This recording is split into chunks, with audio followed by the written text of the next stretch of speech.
안녕하세요. 저는 30대 후반이고 광고회사에서 일을 하고 있는 여성입니다. 서울에 살고 있어요. 제가 원래 막장 드라마를 젊었을 때부터 그렇게 좋아했었는데 그래서 그런 건지 제 인생이 막장이 될 줄을 몰랐습니다. 막장 드라마 속 여주인공이 된 제 사연을 한번 들어보시겠어요? 제가 다니고 있는 광고회사는 늘 꿈에 그리던 회사로 어렵게 수차례 도전 끝에 들어왔습니다. 그러다 보니 뼈를 묻겠다는 각오 하나로 입사 후 최선을 다했어요. 어딜 가도 이런 조건의 회사를 다닐 수 없다는 확신이 있었습니다. 그리고 같은 업종의 회사들에 비해서 대우가 굉장히 좋았거든요. 그런 저희 회사에 대한 만족도가 아주 높았죠. 전 제 일을 아주 자랑스러워했고 사랑했어요.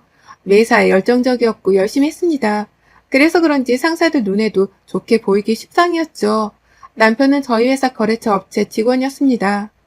친분이 있고 자주 함께하는 업체 직원이라 거의 같은 회사라고 해도 무방할 정도였죠. 그러다 보니 함께하는 시간이 많았고 자주 보는 시간들도 많아졌습니다. 일이 바쁠 땐 야근도 잦은 편이라 긴 야근 끝에 술 한잔은 딱 하고 마무리를 할 때도 많았고 그렇다 보니 서로 편히 대하며 친분을 쌓기도 했어요. 이런 자리를 이어갈수록 남편은 저에 대한 호감을 대놓고 표현했고 저는 그런 남편이 싫지는 않았지만 공적으로 엮인 관계라 사적으로는 얽히는 게 달갑진 않아서 선을 그었습니다. 그치만 남편은 이후에도 적극적으로 저를 소개해달라고 대놓고 대시를 했고 여러 차례 거부를 하던 끝에 에라 모르겠다 하는 심정으로 소개를 받았어요. 그렇게 정식으로 소개를 받고 사적으로 따로 만나게 되었죠. 늘 회사 업무로만 보던 남편과 사적으로 둘만 만나니까 기분이 묘했고 또 재밌었습니다. 저희는 사적으로 여러 번 만나면서 결국 연인으로 발전했지만 회사 사람들에게는 그냥 친하게 지내기로 했다고만 말하고 비밀 연애를 했어요. 연애를 한다는 사실을 굳이 밝히며 공개 연애를 해서 좋을 건 없으니 말이죠.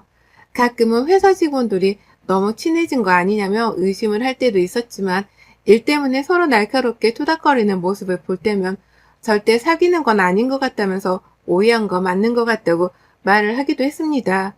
그렇게 무려 5년을 연애했어요. 5년이란 꽤 긴 시간 동안 저도 남편도 승진을 한 번씩 하며 이전보다 더 성장하고 자리를 잡게 되었습니다. 저희는 결혼이라는 꿈을 함께 키우며 돈도 열심히 모았고 앞으로의 날들을 더 안정적이고 행복하게 살기 위해 나름의 준비를 하며 연애를 했어요. 어차피 일 때문에 매일같이 야근을 할 때가 많아서 데이트를 하며 돈 쓸 날이 별로 없어서 저절로 돈이 모이기도 했죠.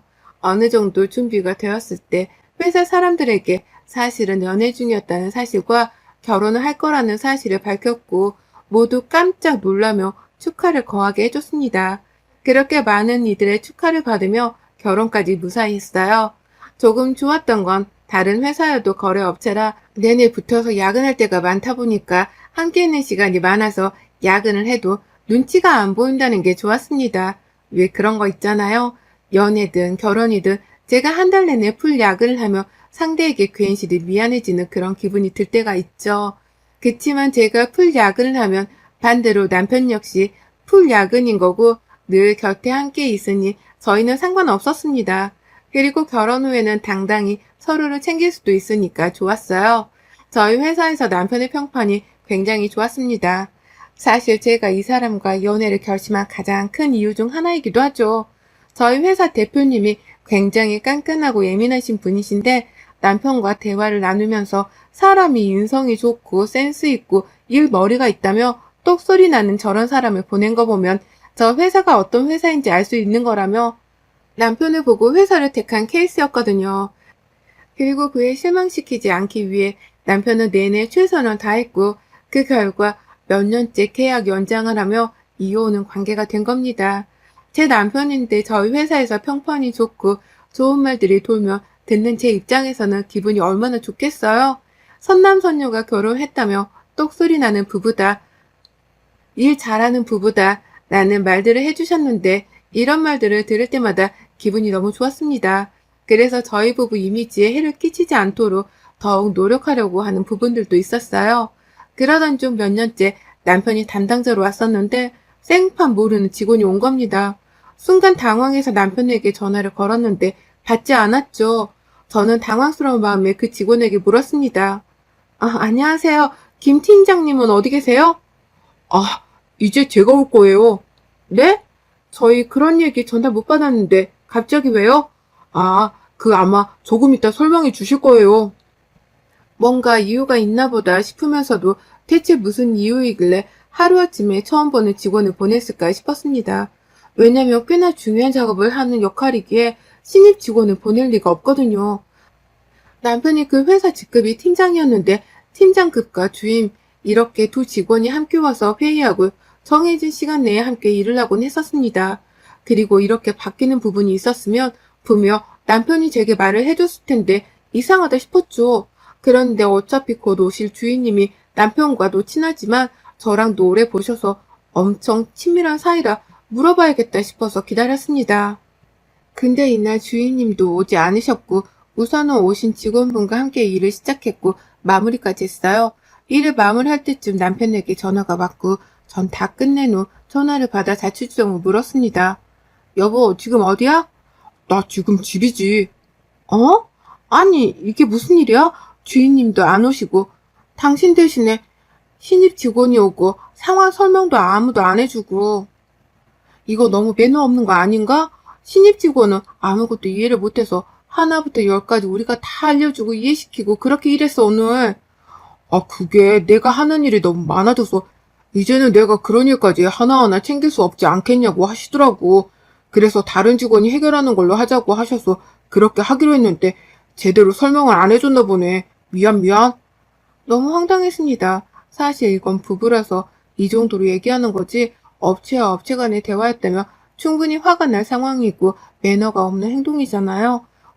우선은 화가 나더라도 다음날 날이 밝고 회사에서 회사 전화를 통해서 연락을 해 존대를 하며 말해야겠다 싶어서 별말 없이 끊고 집으로 갔습니다.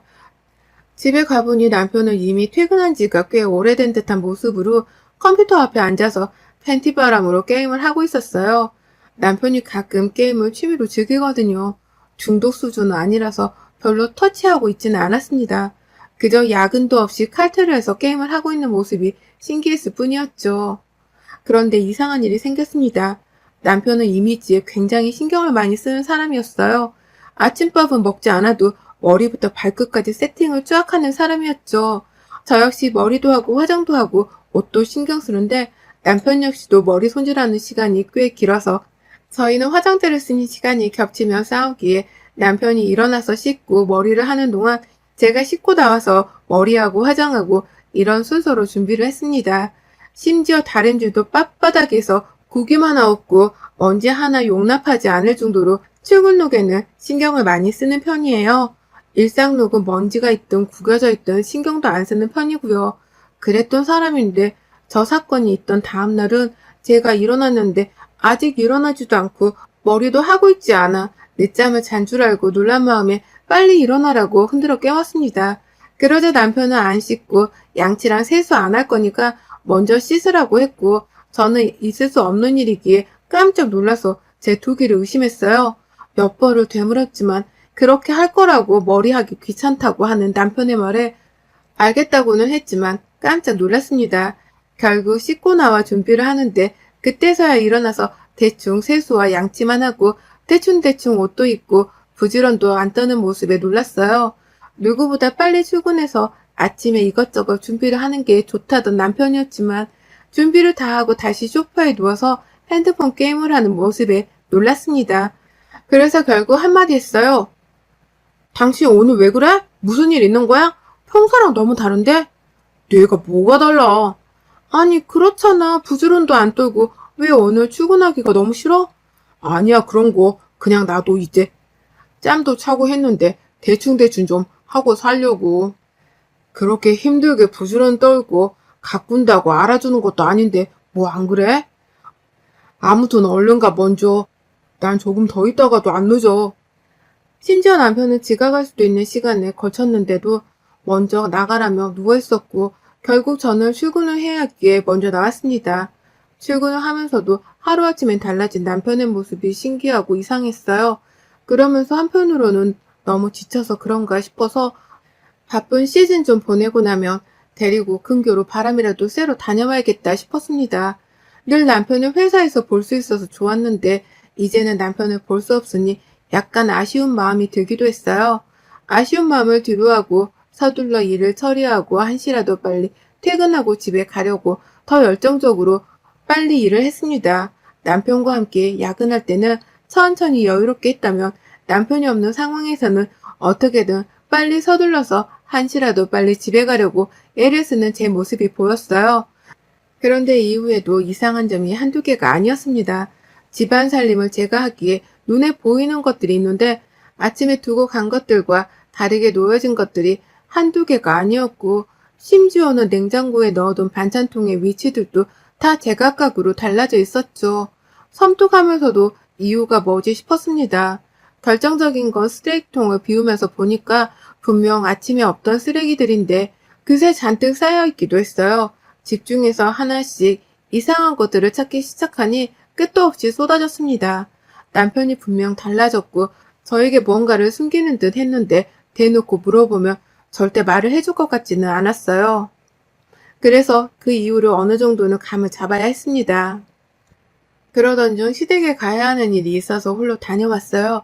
남편은 일 때문에 갈 수가 없었습니다. 오랜만에 시댁에 갔으니 안부 인사로도 드리는 김에 혹여나 시모는 뭘 알까 싶어서 남편에 대해 얘기를 물어보며 슬쩍 떠봤어요. 어머님, 요즘 아범이 너무 피곤하다는 말 안 해요? 왜 피곤해하니? 보약을 치워줄까? 돈을 많이 번다고 타가 아닌데 지 건강을 챙겨야지. 아유, 보약을 치워다 먹여야겠네. 걔가 요즘 돈 버는 재미에 빠져서 뭐가 안 보여서 그래. 돈 버는 재미에 빠지긴 했죠. 그래, 아주 똑똑했어. 너는 아주 남편 잘 만난 거야. 똑똑한 게 멀쩡히 다니던 회사 하루아침에 박차고 나오더니 그렇게 돈 벌 줄 누가 알았냐고. 안 그러냐? 시무를 떠본 결과 남편이 회사를 그만두고 뭔가를 통해 고액을 벌고 있음을 알 수 있었습니다. 그래서 전 시모에게 솔직히 말했어요. 어머님, 저 몰랐어요. 아범 회사 그만뒀어요? 솔직히 말씀해 주세요. 무슨 일로 돈 버는 거예요, 대체? 뭐? 너 그럼 지금 맞장구 친 게 감히 시애미를 가지고 논 거냐? 싸가지 없이 내가 네 친구냐? 방법이 없잖아요, 어머님. 어차피 알게 될 거 그냥 말씀 좀 해주세요. 무슨 일 하는지 말해주는 게 어려운 것도 아닌데 왜 그렇게 숨기세요? 시끄러. 이딴 식으로 시애미 농락시키고 놀 거면 찾아오지 마. 시모는 극대노를 했고 저를 거의 쫓아냈습니다. 결국 시모에게는 제대로 된 얘기를 듣지도 못했고 답답한 마음에 남편에게 가기 전에 마지막이다 생각하고 함께 일했던 남편네 회사 주임을 불러 얘기를 해봤어요. 그 주임은 굉장히 난처해했고 제가 퇴사 사실을 모른다는 것에 너무 황당해했습니다. 대체 왜 대리님은 왜 모르시는지 모르겠네요. 근데 아무리 그래도 본인에게 직접 듣는 게 맞다고 생각해요. 제가 이렇쿵 저렇쿵 말하기는 입장이 난처하죠. 그건 그렇죠. 미안해요. 난감한 부탁해서. 아는 척을 하지 않을 테니 말해줄 수 없을까요? 대체 뭔지 미리 알고 대책을 세우려고 해요. 아무것도 모르는 무방비 상태로 들으면 대책도 못 세우니까. 그런데 대리님, 솔직히 말씀드리면 정확한 퇴사 사유는 저희도 몰라요. 솔직히 김 팀장님 하루아침에 퇴사하신다고 통보하듯 말씀하신 거라 다들 뻥 찌고 놀랬어요. 아시다시피 최연소 승진에 대우도 좋으셨고 연봉도 높으셨잖아요. 그런 분이 하루아침에 그만두신다고 하셔서 저희 사이에서는 100%더 좋은 곳에서 스카우트 제의가 들어왔다고 그렇게 생각을 했거든요. 주임과 얘기를 해보니 이쪽도 정확한 이유를 모르는 듯 했고 정말 고맙다는 인사를 끝으로 집으로 돌아왔습니다. 머리가 복잡했어요. 퇴사를 한 지가 무려 3달이 훌쩍 넘었다고 하는데 제가 이상하다고 느낀 건 고작 한 달쯤이거든요. 대체 이 사람이 3달이 넘는 시간 동안 대체 왜 저를 속이며 무슨 일을 하며 어떻게 살고 있었던 건지 궁금했습니다. 무엇보다 부부에게 신뢰는 굉장히 중요하다고 생각하고 무슨 상황이든 거짓말을 하는 걸 참 싫어하는데 저에게 신뢰를 깨면서까지 거짓말을 해야 했던 그 이유를 꼭 알아야 했죠. 전 집에 가자마자 컴퓨터 방에 있는 남편에게 들어가 얘기 좀 하자고 했고 남편과 거실로 나와 얘기를 했습니다. 팩트만 짧고 굵게 얘기해줘. 핑계 변명은 사절이야. 회사 그만뒀다는데 다니는 저 연기한 이유랑 지금 무슨 일을 하면서 무슨 돈을 벌고 있는 건지 말해봐. 아, 그것 때문에 지금 화난 거야? 내가 당신 속인 것 같아서? 여보, 속인 게 아니라 당신 지금 바쁜 시즌이라 신경 쓰지 말라고 말 안 한 거야. 나 똑똑한 거 알지? 내가 다 알아서 성공하고 돈 벌어 먹고 사니까 걱정 마. 회사에 묶여있는 시간에 돈을 얼마를 벌 수 있는지 알아? 팩트만 짧고 굵게 얘기하라고 했잖아. 내가 하는 일이 너무 많아서 다 나열하기엔 입이 아파. 그리고 당신은 이해도 못해. 그냥 똑똑한 내가 알아서 큰 돈을 잘 벌고 있구나. 이렇게 생각해. 딱 이 정도면 우리 내년 한강뷰로 이사 가는 건 시간 문제다. 그 집은 특별히 그냥 내가 사주지. 당신 너 혹시 뭐 코인 주식 이런 거 아니? 비슷하지? 미쳤나 봐. 멀쩡히 다니던 회사 때려치고 한다는 게 겨우 그거라고? 지금 그게 자랑이니? 앞으로 얼마나 더 벌어먹을 수 있을 것 같니? 어? 제발 정신 좀 차려. 왜 그래? 그렇게 대우해주는 곳이 어딨다고 그 좋은 곳을 박차고 나와서 한다는 게 고작 이거야? 차라리 가게를 차려서 당신 사업을 하던가. 이렇게 잔소리를 하고 있는데 남편은 핸드폰을 만지작거리며 제 말을 듣지도 않았습니다. 너무 화가 났는데 그때 친정엄마께 전화가 와서 어쩔 수 없이 진정하고 받았어요. 엄마. 재은아, 김서방 요즘 잘 나간다며. 세상에, 아무리 그래도 그렇지. 용돈으로 무슨 500만 원을 보내고 그러냐? 뭐라고? 500만 원을 보냈어, 지금? 그래, 500만 원. 뭐야, 너 몰랐어? 아, 말했던 것 같다.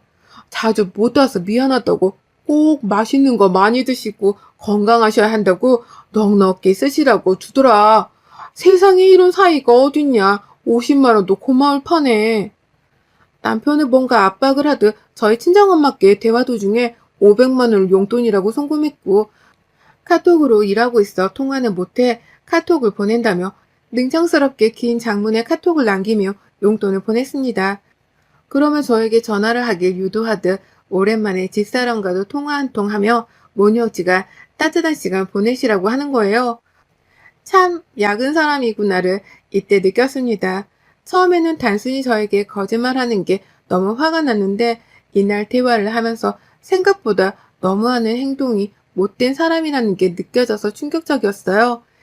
이날 저는 당장 그만하라는 입장이고 남편은 네가 뭔데 내가 알아서 한다는 입장으로 미친 듯이 싸웠습니다. 최초로 정말 야 너의 욕까지 써가며 싸웠어요. 그리고 다음날 바로 시모는 저희 집에 제 퇴근 시간에 맞춰 찾아왔고 남편은 컴퓨터 방에서 문을 활짝 열고 제가 욕먹는 걸 듣고만 있었습니다.